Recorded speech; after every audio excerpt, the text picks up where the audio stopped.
ಜನ್ಮಭೂಮಿ ಅದು ವಿಜಯಪುರ ಜಿಲ್ಲೆ. ಹಾಗೆ ಅಣ್ಣ ಬಸವಣ್ಣವರ ಜನ್ಮಭೂಮಿ ವಿಜಯಪುರ ಆಗಿ ನಮ್ಮ ಹಕ್ಕುಗಳ ಇವತ್ತು ಬೀದರ್ನಲ್ಲಿ ನಮ್ಮ ಬಸವ ಕಲ್ಯಾಣದಲ್ಲಿ ಕರ್ಮಭೂಮಿಯಾಗಿ ಆಯ್ಕೆ ಮಾಡಿಕೊಂಡು ವಚನ ತತ್ತು ಒಂದು ಅನುಭವ ಮಾಡಬೇಕು ಸ್ಟಾರ್ಟ್ ಮಾಡಿದ್ರು. ಹಾಗೆ ಎಂ ಕಲಬುರ್ಗಿ ಅವರು ಜನ್ಮಭೂಮಿ ವಿಜಯಪುರ, ಆದರೆ ಕರ್ಮಭೂಮಿ ಬಹುಶಃ ಧಾರವಾಡ ಅಂತೇಳಿ ನಾವೆಲ್ಲ ಕೊಡಬೇಕಾಗ್ತದೆ. ಬಹಳಷ್ಟು ವಿಚಾರಗಳನ್ನ ಇವತ್ತು ಬೆಳಗ್ಗೆಯಿಂದವರೆಗೆ ಇಲ್ಲಿವರೆಗೆ ಡಾಕ್ಟರ್ ಎಂ ಕಲಬುರ್ಗಿ ಅವರ ಸಂಶೋಧನೆ, ಅವರ ಸಾಹಿತ್ಯದ ಬಗ್ಗೆ ಎಲ್ಲವನ್ನು ಕೂಡ ತಿಳಿಸು ಹಳಕಟ್ಟಿಯವರ ಬಗ್ಗೆ ಯಾರಾದರೂ ಮಂಡಿದ್ರೆ ಅಂತ ಮಹಾನ್ ಕಾರ್ಯ ಮಾಡಿದಂತಹದ್ದು ಅದು ಡಾಕ್ಟರ್ ಎಂ ಕಲಬುರ್ಗಿ ಅವರಂತೆ. ಅವರು ಅಂದು ಹರಿದು ಹಂಚಿ ಹೋಗಿದಂತ ಏನು ವಚನ ಸಾಹಿತ್ಯ ಇತ್ತು, ಬಸವ ಸಾಹಿತ್ಯ ಇತ್ತು, ಆ ಎಲ್ಲವನ್ನ ಎಲ್ಲೋ ಜಗಲಿ ಮೇಲೆ ಮಠಗಳಲ್ಲಿ, ಕಿರಾಣಿ ಅಂಗಡಿಯಲ್ಲಿ, ಅಡತಿ ಅಂಗಡಿಯಲ್ಲಿ ಇದ್ದಂಥದ್ದನ್ನ ಎಲ್ಲವನ್ನ ತಂದು ತಮ್ಮ ಜೀವನವನ್ನು ತ್ಯಾಗ ಮಾಡಿ ತಮ್ಮ ಮನೆ ಮಠವನ್ನು ಮಾರಾಟ ಮಾಡಲು ಸಂಗ್ರಹಿಸಿ ಆ ಮಾತು ಕಾರ್ಯವನ್ನು ಮಾಡಿದಂಥವರು ಡಾಕ್ಟರ್ ಫಗು ಹುಡ್ಕಟ್ಟಿಯವರು. ಆ ಒಂದು ಹಳಕಟ್ಟಿಯವರ ಸಾಹಿತ್ಯವನ್ನ ಒಂದು ಸಮಗ್ರ ಸಂಪುಟವಾಗಿ ಇವತ್ತು ಸಹ ಇದು ಮಾಡಿದಂಥದ್ದು ಡಾಕ್ಟರ್ ಎಂ ಕಲಬುರ್ಗಿ. ಹೀಗೆ ಮಹತ್ ಕಾರ್ಯವನ್ನ ಇವತ್ತು ಸಹ ಕಲಬುರ್ಗಿಯವರು ಇವತ್ತು ಬಸವಾದಿ ಶರಣರ ವಚನ ಸಾಹಿತ್ಯಕ್ಕೆ ಅದ್ರ ಜೊತೆಗೆ ಫಗು ಕಟ್ಟಿಯವರನ್ನ ಗೌರವಿಸುವಂತ ಕೆಲಸವನ್ನ, ಅದ್ರ ಜೊತೆಗೆ ಅಷ್ಟಕ್ಕೆ ಅವರು ನಿಂತಿರಲಿಲ್ಲ. ಇವತ್ತು ಆದಿಲ್ಶಾಹಿ ಅರಸರ ಏನು 400 ವರ್ಷದ ಏನು ದಕ್ಕನಿ ಉರ್ದು ಮತ್ತು ಪರ್ಷಿಯನ್ ಭಾಷೆಯಲ್ಲಿರುವಂತಹ ಸಾಹಿತ್ಯವನ್ನ ಕನ್ನಡಕ್ಕೆ ಅನುವಾದ ಮಾಡಲಿಕ್ಕೆ ಅವರು ಕ್ರಮ ಕೈಗೊಂಡರು. ಒಂದು ಭಾಗದ ಸಂಪುಟಗಳು ಬಿಡುಗಡೆ ಆಗಿತ್ತು. ಆದರೆ ಮುಂದೆ ಈಗಾಗಲೇ ಮಹಂತೇಶ್ ಬಿರಾದರ್ ಅವರು, ಸುದ್ದಿನ್ ಪಟೇಲ್ ಶೆಟ್ಟಿಯವರು ನಿಂತು ಹೇಳಿದಾಗೆ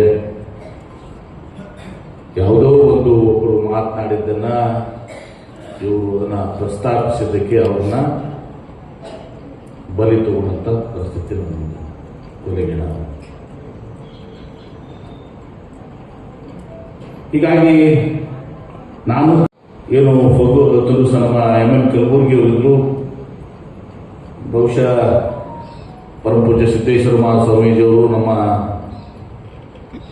12ನೇ ಶರಣ ಸಾಹಿತ್ಯ ಸಮ್ಮೇಳನ ಇಲ್ಲಿ 2012ರಲ್ಲಿ ಆಗಬೇಕು, 2012 ಇಲ್ಲ ಆಗಬೇಕು ಅಂತ ಹೇಳಿಲ್ಲ, 12 ಇಲ್ಲಿ ವಿಜಯಪುರದಲ್ಲಿ ಆಗಬೇಕು ಅಂತ ಹೇಳಿ ಅವತ್ತು ನನ್ನೊಂದು ಆಸೆ ಇತ್ತು. ನಾನು ಇದೇ ಹೋಗೋಳ್ಪಟ್ಟಿ ಸಂಶೋಧನಾ ಕೇಂದ್ರದಲ್ಲಿ ಕಾರ್ಯಕ್ರಮಕ್ಕಿಂತ ಮುಂಚೆನೂ ಕಾರ್ಯಕ್ರಮ ಮುಗಿದ ಮೇಲೂ ನಾನು ಮಹಂತೇಶ್ ಅವರು ಹೇಳಿದಾಗ ನನ್ನ ಜೊತೆ ಬಹಳ ಆತ್ಮೀಯತೆ ಬಂದಿತ್ತು.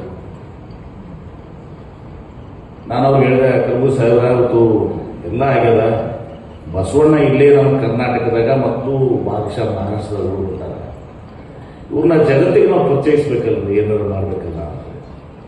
ಏನ್ ಮಾಡ್ಬೇಕಂದ್ರೆ ಪಾತ್ಕಿಲ್ಲ, ಭಾಷೆ ಗೊತ್ತಲ್ಲ, ಏನ್ ಮಾಡ್ಬೇಕಂದ್ರೆ ಈಗ ನಾವು ಬಸವಣ್ಣವ್ರ ಬಗ್ಗೆ, ಬಸವಾದಿ ಶರಣರ ಬಗ್ಗೆ ಒಂದು ಉತ್ಕೃಷ್ಟವಾದಂತ ವರ್ಲ್ಡ್ ಕ್ಲಾಸ್ ಬುಕ್ ಆಗಬೇಕು. ಅದು ಜಾಗತಿಕ ಎಲ್ಲ ಒಂದು ನೇತಾರರಿಗೆ ಹೋಗ್ಬೇಕು. ಅದು ಒಬಾಮ ಹಿಡ್ಕೊಂಡು ಯಾವ್ಯಾವ ದೇಶದ ರಾಷ್ಟ್ರಪತಿಗಳಿರ್ತಾರೆ, ಪ್ರಧಾನಮಂತ್ರಿಗಳಿರ್ತಾರೆ, ಮಾಜಿ ಇರ್ತಾರೆ, ಸಂಸದರು ಇರ್ತಾರೆ, ಎಲ್ಲರೂ ಕೂಡ ಇವತ್ತು ಜಗತ್ತಿನಲ್ಲಿ ಹೋಗ್ಬೇಕು. ಎಲ್ಲ ಯೂನಿವರ್ಸಿಟಿಗಳಿಗೆ ಹೋಗ್ಬೇಕು, ಎಲ್ಲ ದಾರ್ಶನಿಕರಿಗೆ ಹೋಗ್ಬೇಕು. ಅದಕ್ಕೆ ಒಂದು ಸಂಪುಟವನ್ನು ವರ್ಲ್ಡ್ ಕ್ಲಾಸ್ ಬುಕ್, ಹೆಂಗೆ ಜಾನ್ ಎಫ್ ಕೆನಡಿ ಇರ್ಬೋದು, ಇವತ್ತು ಬೇರೆ ಬೇರೆ ಏನು ಗಣ್ಯರ ಒಂದು ಇದಿದೆ, ಆ ಥರ ಒಂದು ಬುಕ್ ಆಗಬೇಕು. ಅದರಲ್ಲಿ ಬಸವಣ್ಣವರ ಬಗ್ಗೆ, ಅವರು ಜನ್ಮ, ಅವರು ಮಾಡಿರುವಂತಹ ಇದನ್ನ, ಬಸವಾದಿ ಶರಣರು ಅನುಭವ ಮಂಟಪ ಮತ್ತು ವಚನಗಳನ್ನ, ಸಿದ್ಧಾಂತಗಳನ್ನ, ಇದನ್ನ ವಚನಗಳನ್ನ, 5 ವಚನಗಳನ್ನ ಇವತ್ತು ದಿವಸದಲ್ಲಿ ಒಂದು 100 ವಚನಗಳನ್ನು ಎಷ್ಟೋ ಒಂದು ಮಾಡಿ ಒಂದು ಸಂಪುಟ ಇದು ಮಾಡಿ ನಾವು ಅದನ್ನ ಜಗತ್ತಿನಾದ್ಯಂತ ಒಂದು ದಿವಸ ಅದನ್ನ ಕಳಿಸ್ಬೇಕು. ನಾನು ಬೇರೆ ಸಂಸ್ಥೆಯಲ್ಲಿ 2 ಕೋಟಿ ರೂಪಾಯಿ ನಾನು ಡಿಕ್ಲೇರ್ ಮಾಡಿದ್ದೀನಿ ಅಂತ ಹೇಳಿ ಮಾಡ್ತಾ ಇದ್ದೀನಿ. ಈಗ ದೊಡ್ಡ ಕೆಲಸ ಹಚ್ಚಿದ್ರಪ್ಪ. ಅವ್ರ ಭಾಷೆ ಬಹುಶಃ ಕಲಬುರ್ಗಿ ಅವರು ಇಂಥ ಶ್ರೇಷ್ಠ ಸಂಶೋಧಕರು ಸಾಹಿತಿಗಳಾಗಿರೋ ಬಹುಶಃ ಅದು ವಿಜಯಪುರ ಭಾಷೆ ಬದಲಾಗಿದ್ದಿಲ್ಲ. ಒಳ್ಳೆ ಕೆಲಸಕ್ಕೆ ಹಚ್ಚಿದಲ್ಲ ಇದು ಕೆಲಸ, ಇವಾಗ ಕಷ್ಟ ಕೆಲಸ ಅವನಿಗೆ ಗೊತ್ತಿರುತ್ತೆ. ನಾನು ಈಗ ಮಾಡಬೇಕಲ್ರಿ ಅಂತ ಬರೀ ಇಲ್ಲೇ ಕರ್ನಾಟಕದಾಗ, ಮಹಾರಾಷ್ಟ್ರದಾಗ ಬಸವಣ್ಣ ಜಗತ್ತಿನಾದ್ಯಂತ ಬಸವಣ್ಣವರು ಇರಬೇಕಾಗಿತ್ತು. ಎಷ್ಟು ಪ್ರಸ್ತುತ ಅವತ್ತು 12ನೇ ಶತಮಾನದಲ್ಲಿ ಕ್ಲಿಷ್ಟಕರವಾದಂಥ ಸಮಯದಲ್ಲಿ ಇವತ್ತು ಒಂದು ಸಾಮಾಜಿಕ ಪರಿವರ್ತನೆ ಅಂತ ಇರಬೇಕು, ಮನುಷ್ಯನಾಗಿ ಬಾಳಬೇಕು ಅನ್ನೋ ದೃಷ್ಟಿಯಿಂದ ಸಮಾನತೆ, ಮೂಢನಂಬಿಕೆಗಳು, ಅನಿಷ್ಟ ಪದ್ಧತಿಗಳು ಇದೆಲ್ಲರ ವಿರುದ್ಧ ಹೋರಾಟ ಮಾಡಿ ಅಸ್ಪೃಶ್ಯತೆ ಒಂದು ಶ್ರೇಷ್ಠವಾದಂಥ ಸಿದ್ಧಾಂತವನ್ನ, ಧರ್ಮವನ್ನು ಹುಟ್ಟಾಕಿದಂಥವ್ರು, ಬಸವ ಧರ್ಮವನ್ನು ಹುಟ್ಟಿದಂಥವ್ರು, ಲಿಂಗಾಯತ ಧರ್ಮವನ್ನು ಹುಟ್ಟಾಕಿದಂಥವ್ರು ಬಸವಣ್ಣವರು, ಬಸವಾದಿ ಶರಣರು. ಅವ್ರನ್ನ ನಾವು ಜಾಗತಿಕ ಮಟ್ಟದಲ್ಲಿ ವಿವಿಧ ಭಾಷೆಗಳಲ್ಲಿ ನಾವು ಅದನ್ನು ಕಲ್ಪಿಸ್ಬೇಕಲ್ಲ. ಮೊದಲಿಗೆ ಅವರು ಅಂದ್ರದ್ದು ಸ್ವಲ್ಪ ನಿಂತು ಕೊಂಡಗಳ ಸರಳಿಲ್ಲಪ್ಪ, ಸ್ವಲ್ಪ ಇನ್ನೂ ಭಾಳ ಕಷ್ಟ ಕೆಲಸ ಐತಿ, ಗದ್ಲಿಕ್ಕೆ ಹಚ್ಚಿಬಿಟ್ಟು ಡಿಕ್ಲೇರ್ ಮಾಡೇ ಬಿಟ್ಟು ನಮಗೆ ಅವ್ರು ಹಾಗೆ ಬಿಟ್ಟೈತಿ ಅಂತೇಳಿ ಮುಂದೆ ಪ್ರಾರಂಭ ಮಾಡಿದರು. ಅದೆಲ್ಲವೂ ಆಯಿತು. ಆದರೆ ಇವತ್ತು ದಿವಸ ಅವ್ರನ್ನ ನಾವು ಕಳ್ಕೊಂಡಿವಿ. ಮುಂದೆ ಅದು ಶೆಟ್ಟರವರು ವಹಿಸಿದ್ರು, ರಾಜುವವರೆಲ್ಲ ಇಲ್ಲ ಇದ್ದಾರೆ, ಅದಕ್ಕೆ ತೆಗೆದುಕೊಂಡು ಬೇಡ. ಅದು ಒಂದು ಕಡೆ ಸರಿಯಾಗಿ ಆಗಲಿಲ್ಲ. ಆದರೆ ನಾವು ಅದನ್ನು ಹಠ ಬಿಟ್ಟಿಲ್ಲ. ನಾ 2 ಕೋಟಿ ಹೋಗಿ ಮನೆ 5 ಕೋಟಿ ಹೇಳಿದ್ದೀವಿ. 5 ಕೋಟಿ ರೂಪಾಯಿ ನಾವು ಕೊಟ್ಟು ಇವತ್ತು ಏನು ನಮ್ಮ ಬಸವಣ್ಣವ್ರನ್ನ, ಬಸವಾದಿ ಶರಣರನ್ನ, ಇವತ್ತು ಆ ಸಿದ್ಧಾಂತಗಳನ್ನ, ಅವರ ಒಂದು ವಚನಗಳನ್ನ ಇವತ್ತು ಜಾಗತಿಕ ಮಟ್ಟದಲ್ಲಿ ಎಲ್ಲ ಜಗತ್ತಿನ ಶ್ರೇಷ್ಠ ನಾಯಕರುಗಳಿಗೆ, ವಿಶ್ವವಿದ್ಯಾಲಯಕ್ಕೆ, ದಾರ್ಶನಿಕರಿಗೆ ಎಲ್ಲರಿಗೂ ತಲುಪುವಂಥದ್ದಾಗಬೇಕು.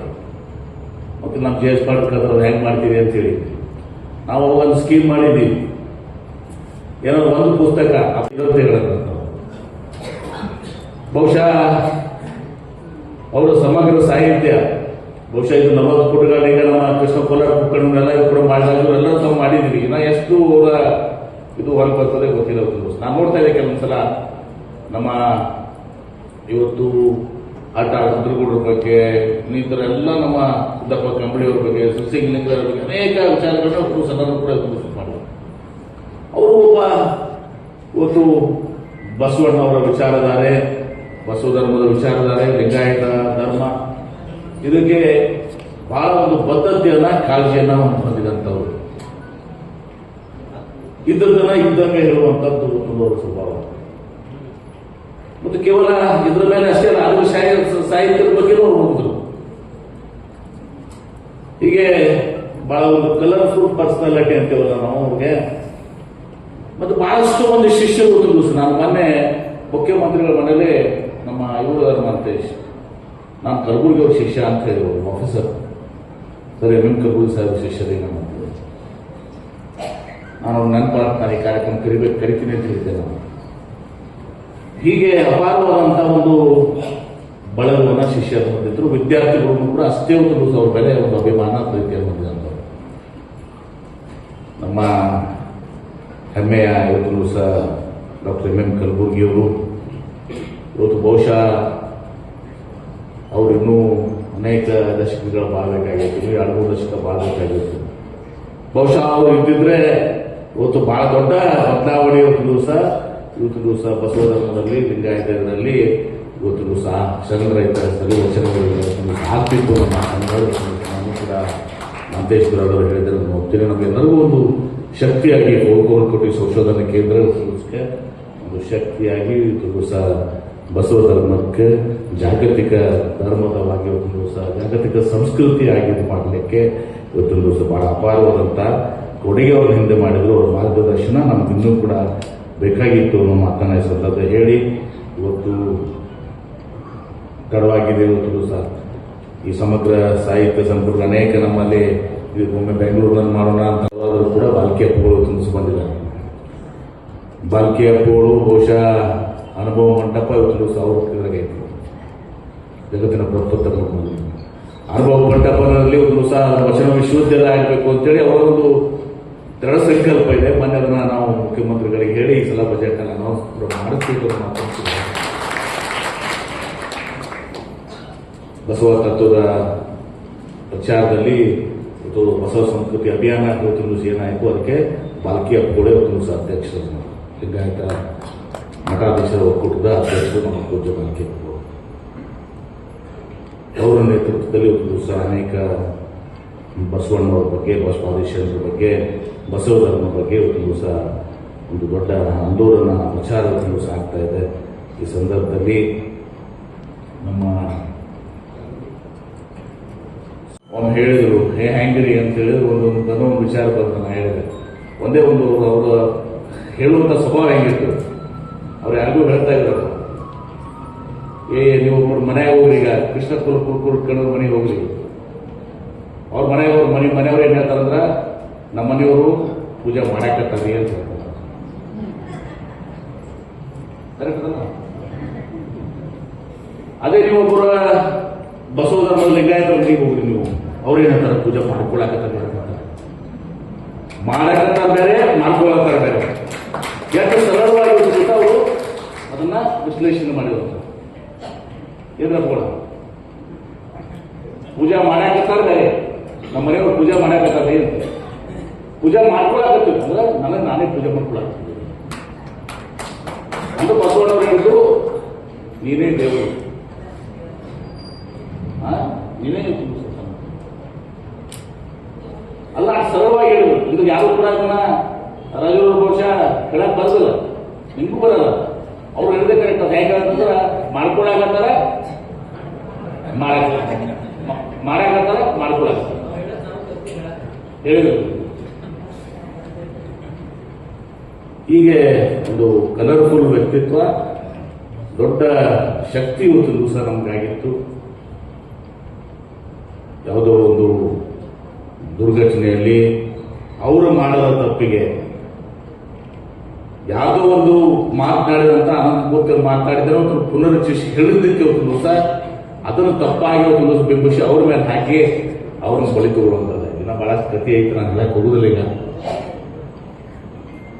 ಆದ್ರೆ ಒಂದು ದೊಡ್ಡ ಶಕ್ತಿಯನ್ನು ದಿವಸ ನಾವು ಕಳ್ಕೊಂಡಿವಿ. ಅವರು ಇನ್ನೂ ಅನೇಕ ದಶಕಗಳ ಬಹಳ ಇರಬೇಕಾಗಿತ್ತು. ಇನ್ನೂ ಒಂದು ಲಿಂಗಾಯತರಿಗೆ, ಬಸವ ಧರ್ಮಕ್ಕೆ, ಸಂಶೋಧನೆಗೆ, ಸಾಹಿತ್ಯಕ್ಕೆ ದಿವಸ ಅವರ ಕೊಡುಗೆ ಇನ್ನೂ ಬಹಳಷ್ಟು ಆಗಬೇಕಾಗಿರೋದನ್ನ ನಮ್ಗೆ ಮಟಕು ಕಳಿಸುವಂಥ ಒಂದು ಶಕ್ತಿಗಳು ದಿವಸ ಅದನ್ನು ಮಾಡಿರುವಂಥ ತಪ್ಪಾಗಲಿಕ್ಕೆ ನನ್ನ ಮಾತನ್ನು ಹೇಳಿ ಇವತ್ತು ಬಹಳ ಹೆಮ್ಮೆಯಿಂದ ಬೇಡಿಸೋದೆ ಇವತ್ತು ಅವರು ಓಟ್ ಹಾಕಿದಂಥ ಈ ಜನಪ್ರಥಮ ಫರ್ಗೋಳಕಟ್ಟಿ ಸಂಶೋಧನಾ ಕೇಂದ್ರದಲ್ಲಿ ಫರ್ಗೋಳಕಟ್ಟಿಯವರ ಸೇವೆಯನ್ನು ಮಾಡಿದಂಥ ಡಾಕ್ಟರ್ ಎಂ ಕಲಬುರ್ಗಿ ಅವರ ಸಮಗ್ರ ಸಾಹಿತ್ಯ ಸಂಪುಟವನ್ನು ಇವತ್ತು ನಾವು ಪ್ರಕಟಣೆ ಮಾಡಿ ಇವತ್ತು ದಿವಸ ಬಿಡುಗಡೆಸ್ತೇವೆ. ಇವತ್ತು ನಮ್ಮ ಸಚಿವರು ಕೂಡ ಬರಬೇಕಾಗಿತ್ತು, ತಂಗಡಿಗೆ ಅವರು.